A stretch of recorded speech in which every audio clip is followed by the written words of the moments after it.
we start, if anyone is completely new to Linux, there are two ways to get help from a machine, from a Linux box.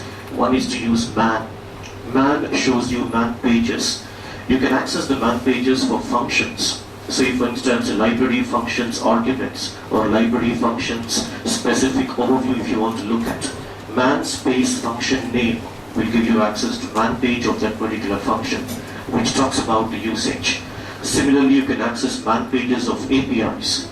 Similarly, you can access man pages for tools, various tools that you may have to use like debuggers, compilers, profilers, the optimization tools. Whatever tools you are using, you can access the man pages of those tools. So the primary usage is man space the tool name, function name or API name. Man pages are organized into various categories, we call them as sections. So it will bring the appropriate man page depending on what you have mentioned from an appropriate section. We'll get to know more about the details of section as we move on. So here, man space GCC gives you a little overview of GNU compiler collection, description of how it is built, and various flags it accepts.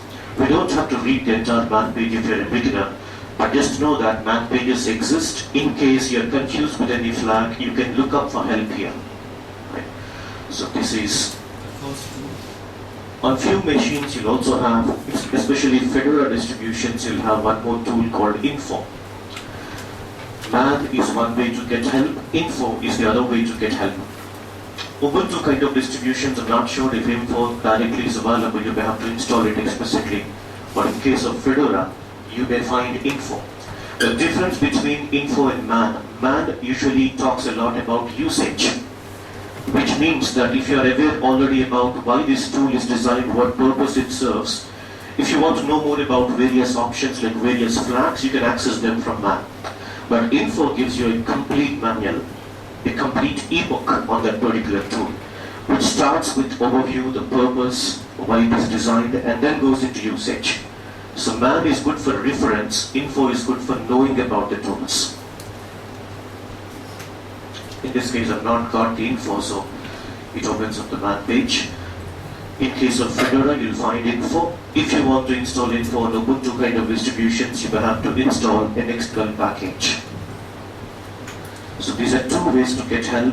Quickly we'll run through some tools, some commands to get acquainted with GCC. So GCC is a GNU compiler collection. This particular compiler collection can be configured to be used with an IDE, like an Eclipse IDE or some other IDE. Or this particular compiler collection can be used directly on the command line. By mentioning its name on the command line with the appropriate flags, you can initiate the compile operations or build operations using this particular collection of tools. What we'll be doing now, we'll be looking at a simple C source. We'll try and compile that particular C source into end binary and then try to execute it. For the beginners, these commands are important. If anyone is beginning with Linux, these are important commands. So based on your backgrounds, you can decide whether to take down the particular command or not.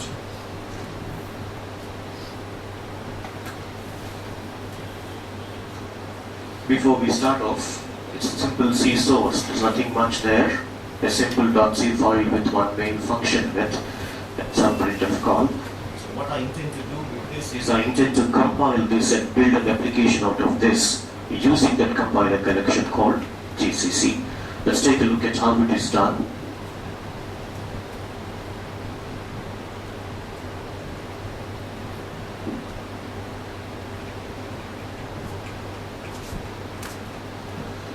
So it is done like this. We have 4 different tools within that component called GCC. GCC basically is an integration of these 4 tools.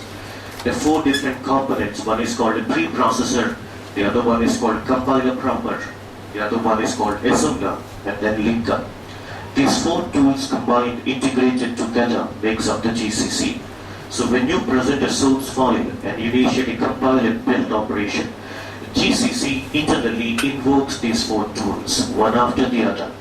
Each of these tools is pre-configured to take up one type of operation. Preprocessor resolves all the preprocessor directives.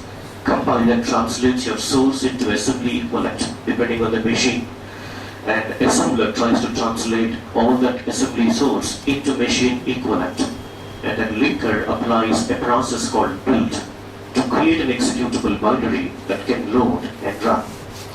So we'll just take a look at how to use or how to access these tools. Both the ways, if you are writing it down, if you're a beginner, quickly you can finish. On the extreme right, you find the source file names. On that side, onto my left, you'll find the stages involved. The source, preprocessor, SMD, relocatable, and then executable.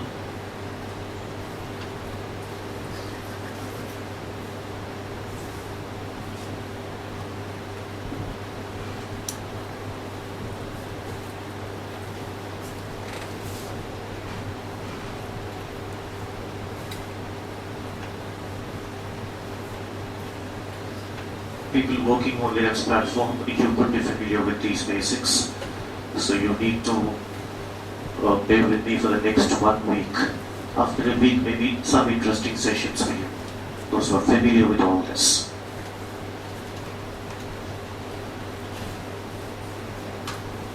Let's try now to initiate this process. We'll try and invoke one by one each of those tools and initiate this.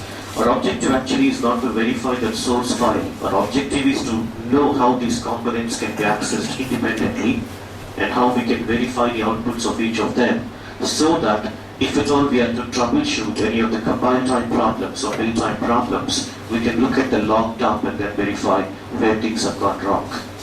So it's just to know the tools and their usage. So we'll stop at each of these stages. We'll try and apply the process step by step. Watch this. So I've got the source file, 1.c. Generally, we do this. But this is one of the options. We say we present the source file there.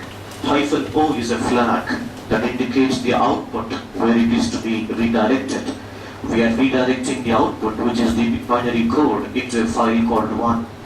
If you don't choose a file, say for instance you don't choose an output file, the default output file, default binary file created in Unix platforms will be a.out.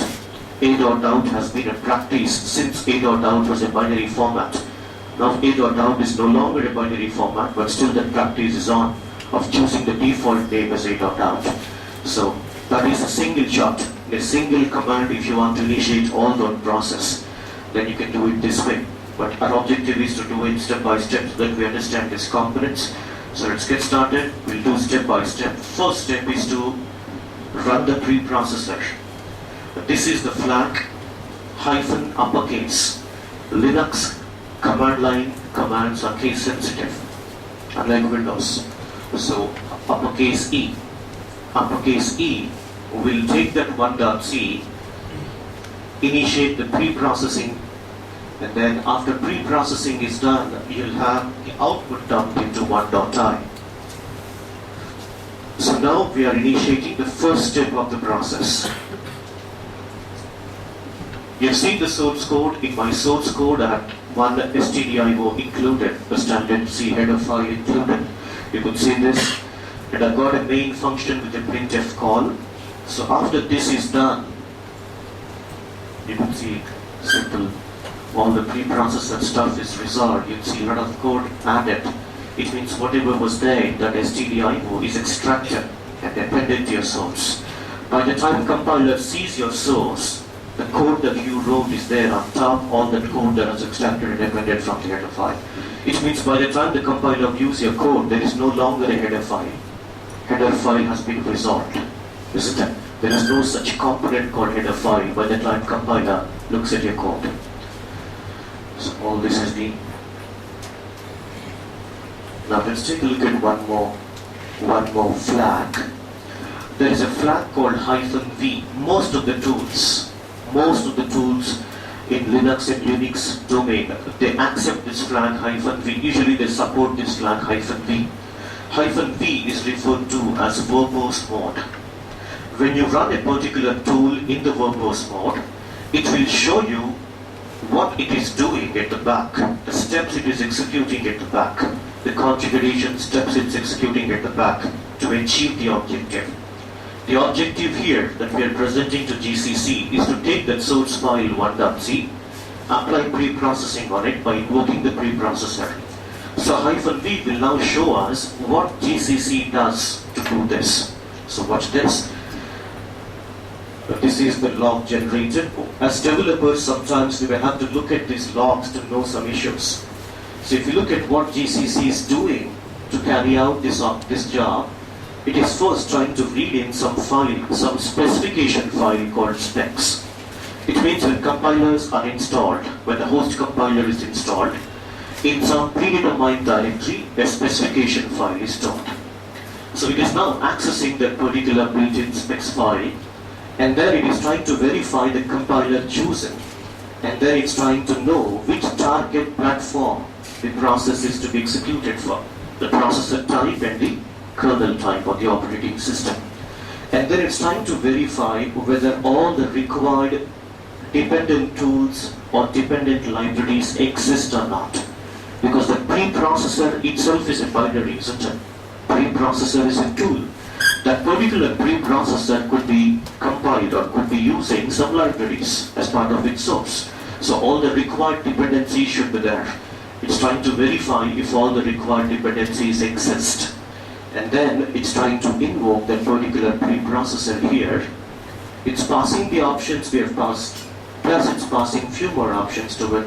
And then the end job is to take this source file and generate a data equivalent containing preprocessed code. And then you also see a log that talks about where it is looking for header files. You can see this, the header files that you're including in your source code. Preprocessor is trying to look for the header files in those folders. So those are the locations where the header files are looked up for.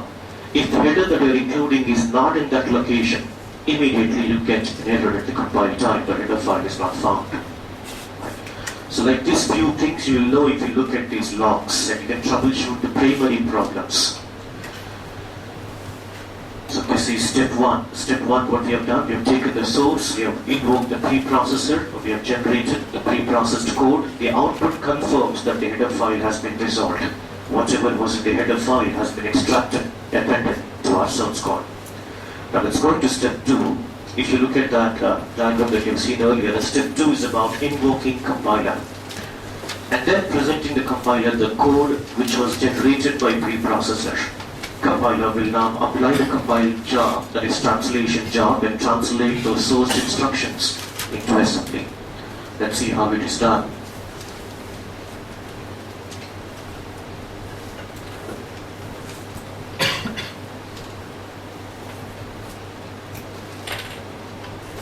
So it is -s, uppercase again, -s. Now this will do the job of invoking the compiler, presenting the compiler with the input file, which is the 1.i here, and then the output obviously is the assembly equivalent. We are trying to store that into a file with extension .s. These extensions of the output files are simply standard practices. There's no rule that it should be always 1.s or .s. You can store the assembly output code into .a file, .b file. It is simply a good practice to follow the standard convention. So we are using .s as an extension to identify an assembly source file. So this does the job. This will generate 1.s. Watch this. This is the assembly output code emitted by the compiler. So you have the code for that function main. So main function has been translated fully into assembly instructions as per the processor type chosen. We have chosen x86 as an architecture tool chain, so these are the instructions of x86 32-bit architecture. So we have the compiler version also. We have also got the platform version for which this is being carried out.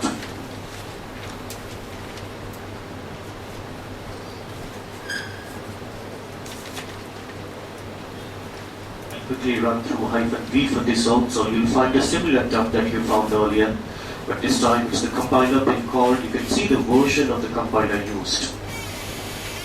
You always know which compiler has been used to build that particular executable by looking at that particular log. So compiler version you can verify there. And the compiler has done this. It has taken the .i file it has generated a file called .s. Right? The compiler is this again. It means this particular tool CC is an integration of preprocessor and compiler. So for both the purposes, same tool is being invoked. This is step number 2. Let's go to step number 3. Step 3 is about invoking assembler and then translating this code into further machine code. Again, the flag this time has changed. The flag this time is -C, but it's a small case C, it's not uppercase. The first two flags were uppercase, -E was uppercase, -S was uppercase. This one is a lowercase flag, -C. This will take that particular .s file. Can we give this input the source file .c? Will it work then? It should, isn't it? So any of the previous version of the code you can pass. My input file can be .c also. -C, .c, and then .o. It means we're carrying out 3 steps at a time. Right? So input file can be any of the previous versions of your code. So this will now generate. We call this as object file in Windows platform. Generally they're called as object files because they carry the binary instructions in it. They carry the machine instructions in it. Object files on Windows platform usually have an extension OBJ. The Linux platform will have an extension .o. So .o are object files. Let's again confirm this with -v. We should now find the assembler used. GCC should invoke the assembler. So you can see the log and confirm. Look at this. Assembler has been used. And you can see they're also mentioning about the version of the platform, GCC version and all that, but assembler has been used. The tool is called AS. So assembler has done this job.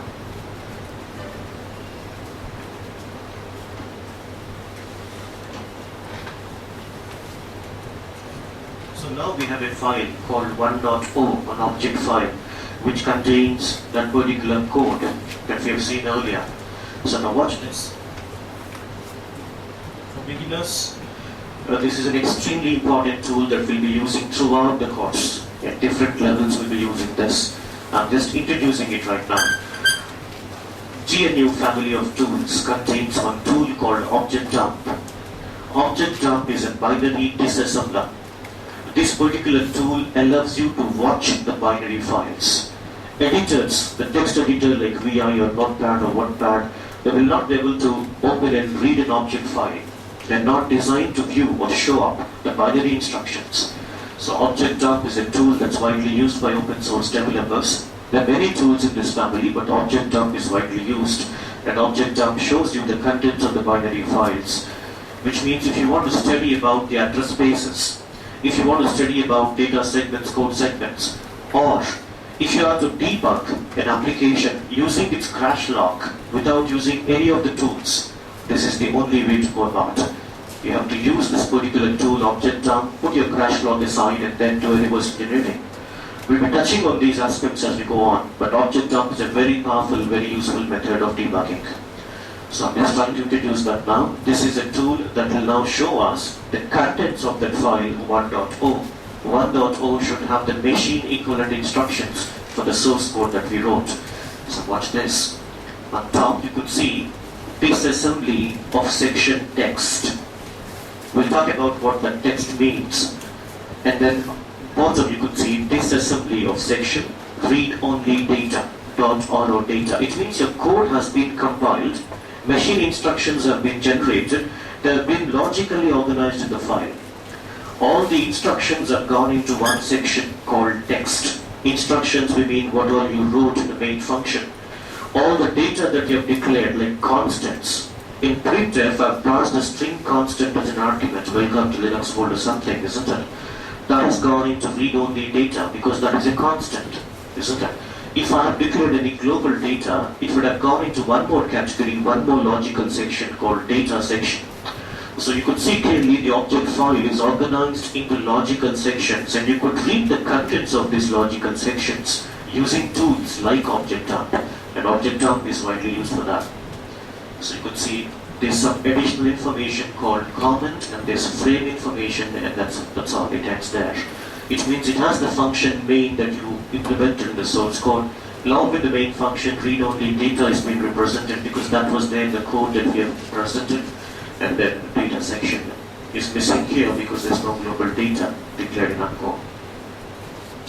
So this is what you could do with object dump. Again, you could open the man pages for each of these because I'm just showing you one or two flags as of now, depending on the context in which we're talking about the tool. As we move on and use this tool, we'll be using different flags. To know more about all the flags or to know more about the flag description, look at the man pages. It's man space object dump. So after here we completed the first three steps. The last step is still remained. The last step is about taking this object file, applying a process called build over it, and generating one executable image. Let's see how that is done. It means we need to use a component called linker. That linker component will have to carry out this process called build process. Let's see how it is done. Watch this.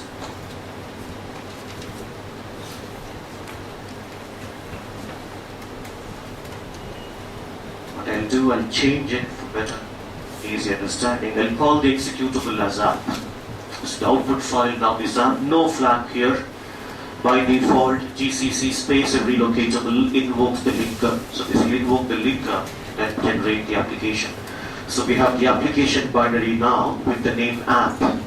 Earlier we had the relocatable or the object file with the name 1.0. Let's take a look at all of them now. At least this is what we had initially.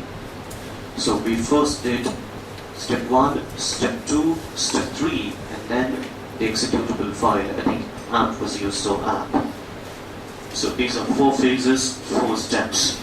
Now as a developer, this is useful because sometimes you may have to optimize the code for space or for speed reasons. Compilers come pre-configured with the optimization settings, but still if you have to optimize, then you may have to look at the assembly code generated for your source. That's how you know how far the compiler is doing the job, because compiler is generating the assembly equivalent source, isn't it? So if you have a look at the .s file, you'll know how your source is being translated to assembly, and if any further optimization is required, any changes are required, you could carry out manually. So optimization, this will help. This will also help look into details of how the addresses are being generated for each of your instructions or data. The compile time addresses, the offsets are being generated. This also helps. Looking through the object dumps and looking through the object file contents will give a lot of understanding of address space, will give you understanding of how to read the crash logs and debug the applications using crash logs. So this is a very useful tool chain. Up to here, any questions? Our application file is 1.c. Why it has been changed to APP? That's the executable. 1.c is a source code. Your source code is .c, isn't it? How do you execute an application? Do you execute source code? We execute the binary, isn't it? So we've carried out the compile link to create a binary.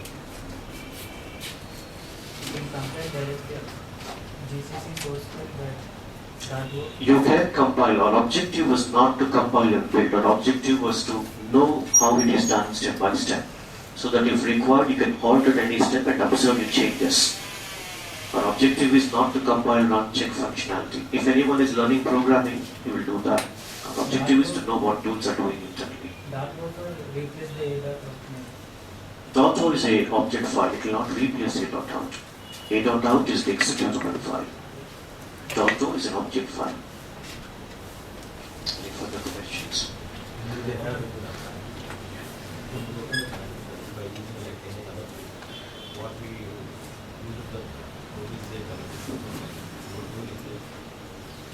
OBJDump is a tool that I've used.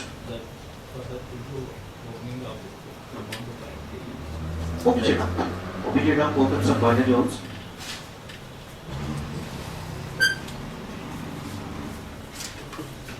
App is the binary, isn't it? I'm trying to open up and view the contents. How many functions we had in our source? One function. The beginners watch this. All these initial sessions are for the beginners. Carefully watch this. Assume that each of these angular brackets is a function. Okay? We wrote one function in our source code. This is the executable. This is what you're going to present for execution. And the content of this is loaded into memory. Isn't it? So watch this now.